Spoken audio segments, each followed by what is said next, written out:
Kind of quiet already. Let me ask you, if anybody got somebody living in your house that every now and then I got a witness back here. Hold on to it, don't shout yet.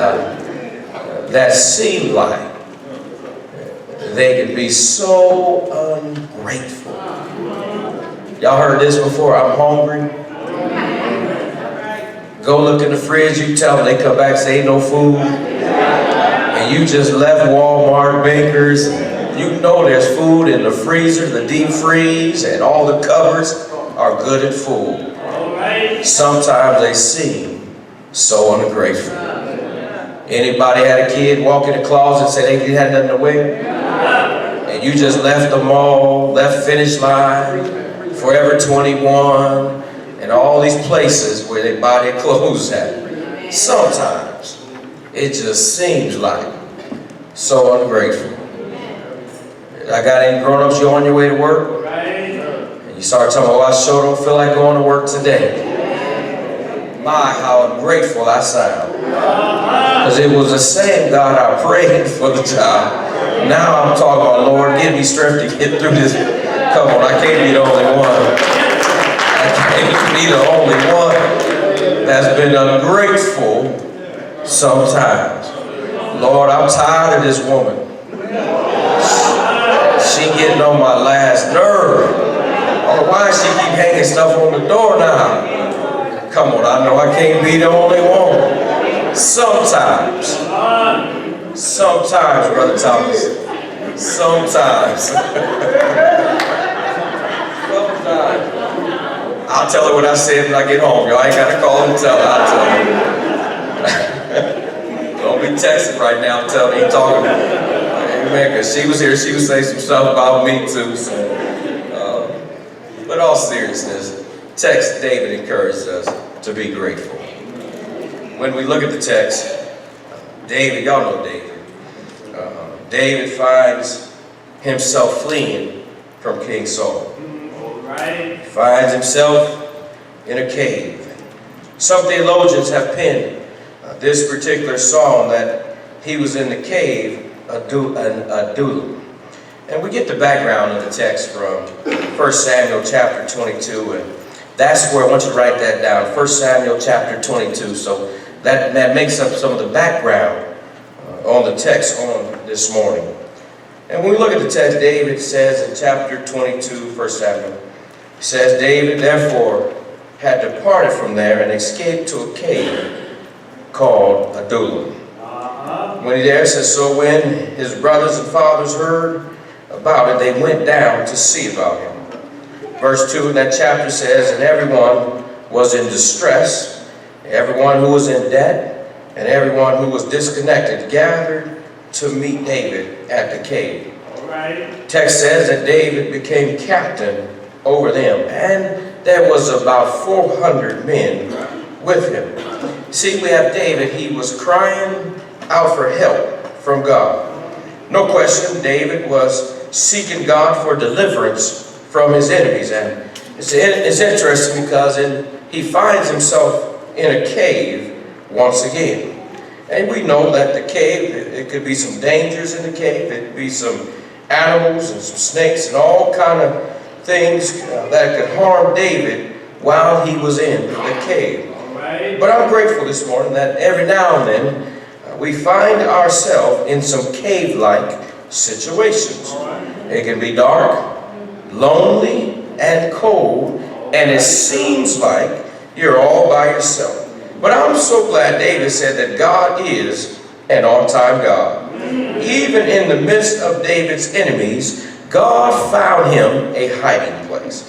When King Saul was trying to kill him, David just fell off the scene, and God gave him a resting place in a cave. And that blessed me because it lets me know that God, even in the midst of the enemies on our trail, God has a way of hiding us from our enemies. Amen. Has God ever hidden you from your enemy before? Come on, I might as well take a survey. Has God hidden you?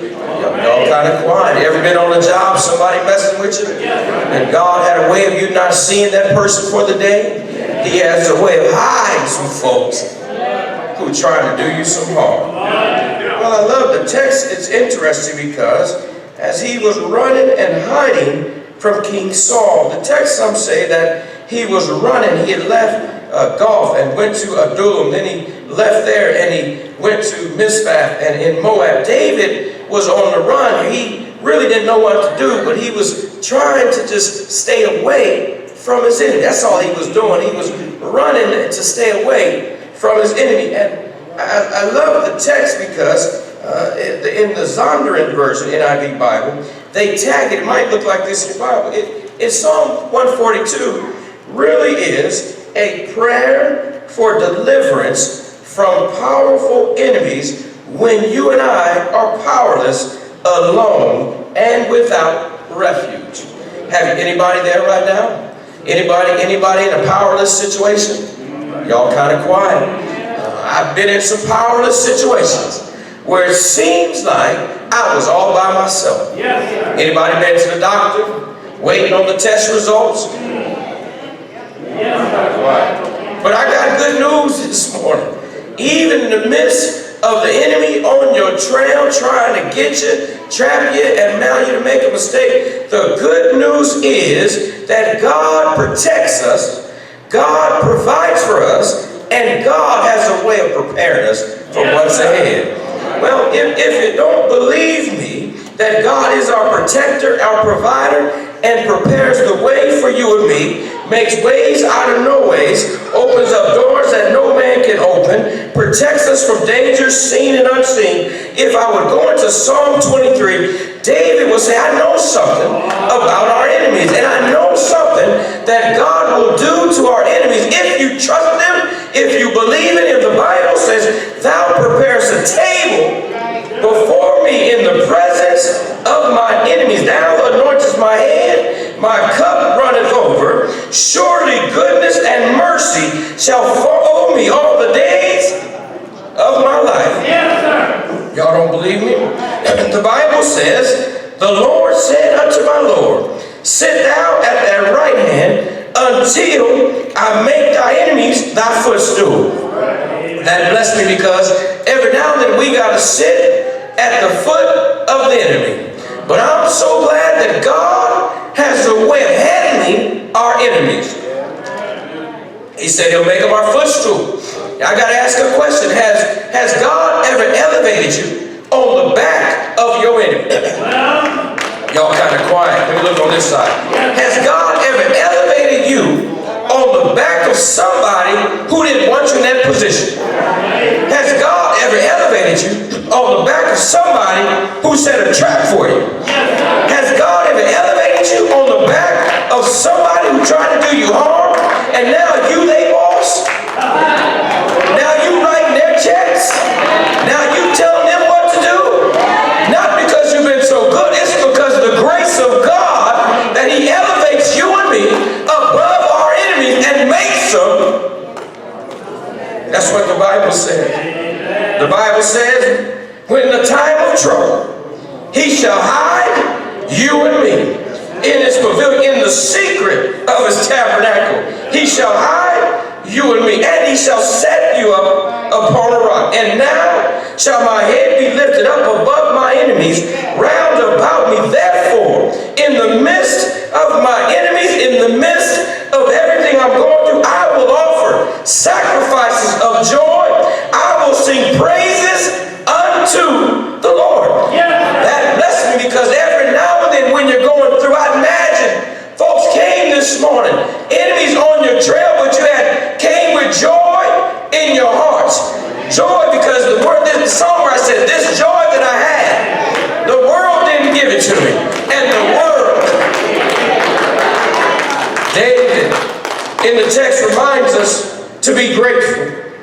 Pleasant Green, I want to encourage you, wherever you are on this walk of life, be grateful for what you have. Be grateful for what the Lord is doing in your life. And David says, just in case, Brian, they don't believe you, let David talk for you this morning. Let David give you some reason to share with them on why we ought to be grateful. The first thing I see in the text, David said we ought to be grateful because we can call on God in a crisis. Look at verses 1 through 4. David says, I cried out to the Lord with my voice. I cried out to the Lord, Lord, I make my supplications. I pour out my complaint before him. I declare before him my trouble. In other words, David was talking to God. He was crying out to God because of his circumstances. He called on God because he knew that it was God was the only one that could help him, because he finds himself all alone. And every now and then when you find yourself all alone, when family and friends divert you and they desert you and you're nowhere to be found, the good news is God is someone you can call on. I love it because his line is never busy.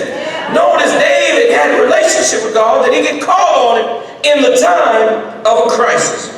Has anybody ever been in a crisis?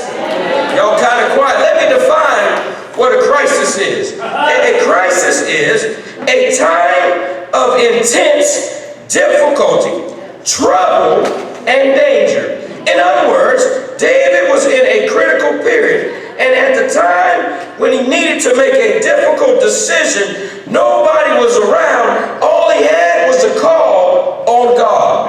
Pleasant Green, when you're in a critical situation and a crisis, it's good to call on God. Because if there's anybody that knows when you call on God, God has a way of showing up. God has a way of not only showing up, God has a way of showing out. And what I love when I call upon the name of God, sometimes you don't have time to go through a litany of names. You don't have time to reverence him. Every now and you say, Lord, have mercy on me. Y'all kind of quiet. Has anybody ever called on him? I'm talking about in a crisis situation. Doctor has given up on you, gave you some bad news, back against the wall, car done rammed into you, bullets flying around in your neck. I'm talking about a crisis. I gotta ask a question. Anybody ever been in a crisis? Come on, a crisis shows up when you least expect it. Every now and then a crisis just knocks on your door when you least expect it. It's really like thunderstorms at night sometimes. You don't know when they're going to hit, but when they hit, all you can do is call upon the name of the Lord. I'm getting excited because every now and then, crisis shows up at my house, and ain't nobody can help me but God. David says, I called on the name of God, and he heard. David was in trouble. His friends had left him. Somebody was trying to kill him. He didn't ask to be killed, but God had a calling on his life. But I got good news. Even in your finances, you can call on God. When family and friends desert you, call on God. When your marriage gets into a crisis, Lord have mercy, call him. Where my husband's at. Every now and then this crisis comes in your home, comes in your health, comes in your resources. We got crisis in our country. We got crisis in our communities. We got crisis even in our churches. But thanks be to God, we got somebody we can call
look and see. I love it because David said, look, no one cares for my soul.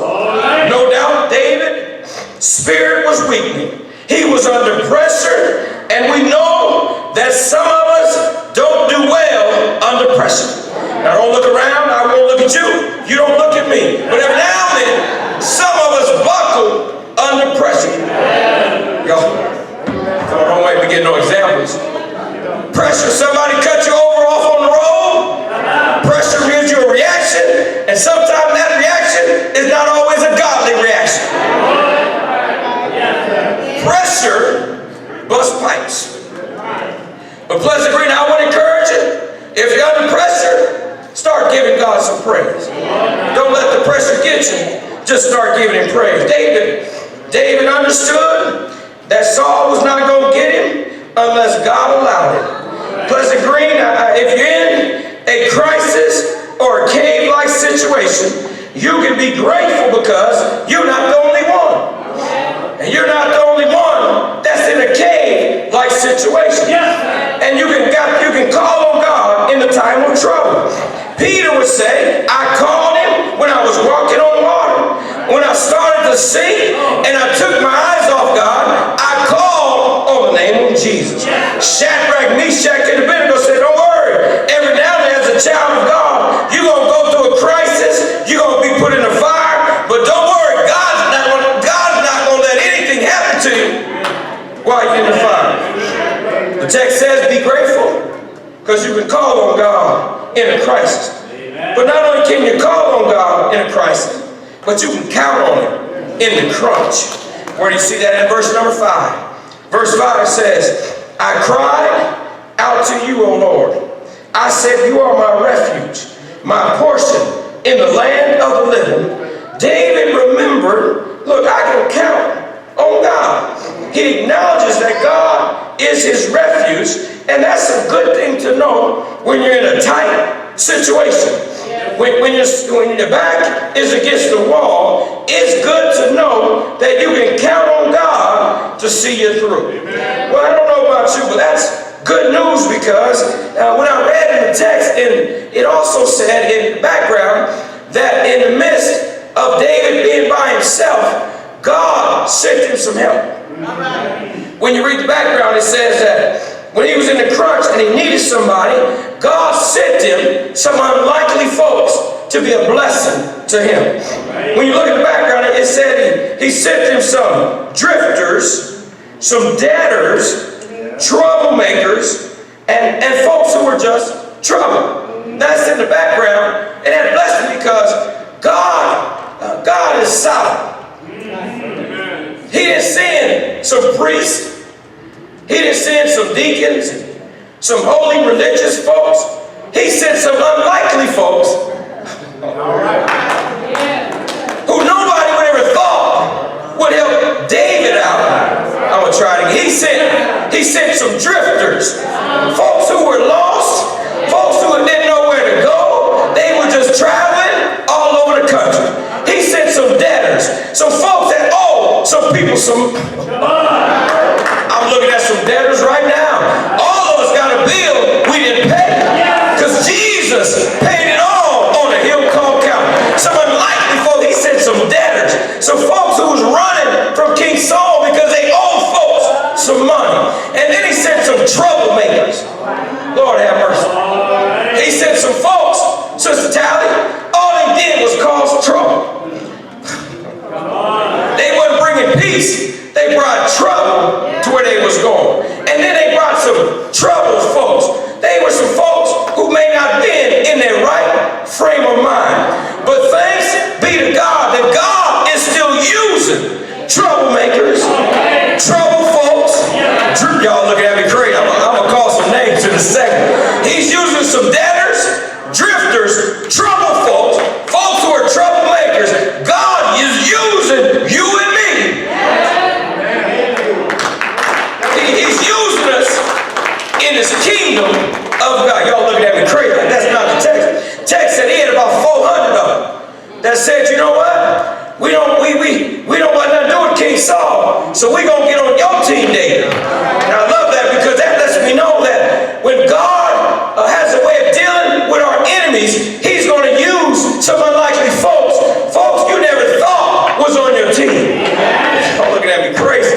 Folks that you wouldn't think that would come to your rescue. God has a way of using. I love that about God. I'm not picky. If God, however you bless me, I'll be satisfied. Is there anybody who's been blessed by somebody you thought? Has anybody been protected by? I'm glad to report that you can count on God in a crunch. Well, my question is, if we can count on God when we need God, the question is, can God count on us? Can he count on you and me? When he needs us to go out into the highways and byways, can God count on you and me? When our brother and sister needs food or drink, can God, y'all kind of quiet, can God count on you and me? That's the question this morning. But I'm glad to report, the good news is that God does not treat us like we treat him. That ought to be a shout for somebody. Because I'm glad to know that every now and then God has a way of using us despite who we are. Well, that's good news, because every now and then God has a way, when he can't get our attention, he puts us in a crunch. He'll put us in a situation that all we got to do is rely on him. Has anybody ever been in a crunch? I'm going to raise my hand. Anybody ever been in a crunch? And God had to teach a lesson? Anybody not pay the tithes? Car broke down? And that was God saying, look, I told you, Brian, pay your tithes, and you didn't pay your tithes. But I'm glad, because don't worry, you're in good company. Because Jonah got put in a crunch. Jonah got put in the well for not doing what God had called him to do. Israelites didn't do what God told them to do. But yet he still saved them. They wandered for 40 years. But look at God, that's how good God is. Even when he puts you in a crunch, he still takes care of you. Y'all kind of quiet. Has God taken care of you in the midst of your crunch? Well, I was shout for Jonah. He was in the well, but yet God took care of him. Israelites wandered in the wilderness, had food, drink, clothing, and everything that they needed, because that's the kind of God we serve. Yeah! I'm out of here. Be grateful. Be grateful. Be grateful. Be grateful. Because God's been good to us. Another thing I love about the text is even we can be confident in the midst of confinement, in the midst of what you're going through, God's going to take care of you. When I look at the text in verse number 4 and verse number 6 and 7, look at the text if you would with me, verse 6 and 7. It says, attend my cry, for I brought low. Deliver me from my persecutors, for they are stronger than I. Bring my soul from prison, that I may praise, I'm getting excited, that I might praise your name. I love it because David had confidence that God was going to deliver him. He knew that even if I was inside of this rock and cave, God was still going to take care of me. Pleasant Green, that's good news today. No matter where you are on life, you can have confidence that God will take care of you. Notice what he does in the text. The text says he didn't murmur. In this verse, he didn't complain. He didn't whine. He didn't cry. All he did was say, you know what? Since I'm in the rock, here's what I'm going to do while I'm in the rock. I don't know when God's going to bring me out the rock.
They tell me they put nails in his hand. Y'all still not grateful. Let me tell you what Jesus did while we were yet sinners. Christ died for you and me. Bible says they nailed him to an old rugged cross. Anybody grateful for the nails they put in his hands? Spear in his side. Crown of thorns on his head. And I don't know about you, but I'm grateful for the blood that came streaming down. But that's not the end of the story. Bible said that they put him in a borrowed tomb. Stayed all night Friday. Stayed all night Saturday. But early Sunday morning, Jesus got up with all power in his hand. I gotta ask a question. Are there some grateful folks? Are there some grateful folks up in the house today? If you got one thing to be grateful for, wave your hand back at me. If you got two things to be grateful for, wave two more. If you're really grateful, you got three things. Stand on your feet. If you got four things that you can think about where God's been good to you, where you can say, thank you, Jesus. Thank you. Yeah. Anybody got five? Five reasons to be grateful. But I'm grateful for Jesus. Yeah. I don't know about you, but David said it's time to get the praise on.